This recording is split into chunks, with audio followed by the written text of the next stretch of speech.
কাছে বিক্রি করতেছে। মাথায় ঘোমটা দিয়া মেয়েটা বাইজিদ বোস্তামির পিছনে বসে গেছে। বাইজিদ বোস্তামি কোরআন তেলাওয়াত করতে করতে অ্যাঙ্গেলে তাকায় দেখে মেয়েটা নাই। যখন কেউ কোরআন তেলাওয়াত করে তখন বুঝতেছেন আলাদা একটা।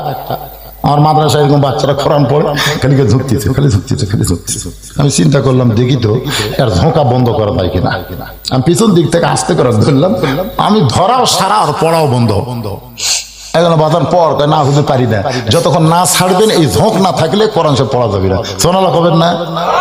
যখন কেউ কোরআন পড়ে একটু চোখ বন্ধ করে তাকায় দেখেন ওই বাচ্চা শুধু কোরআন পড়তেছে না, ও যেন জান্নাতের কবিতর হয়ে গেছে। এই জন্য মাদ্রাসার ছোট ছোট বাচ্চাদেরকে আপনারা মহব্বত করবেন।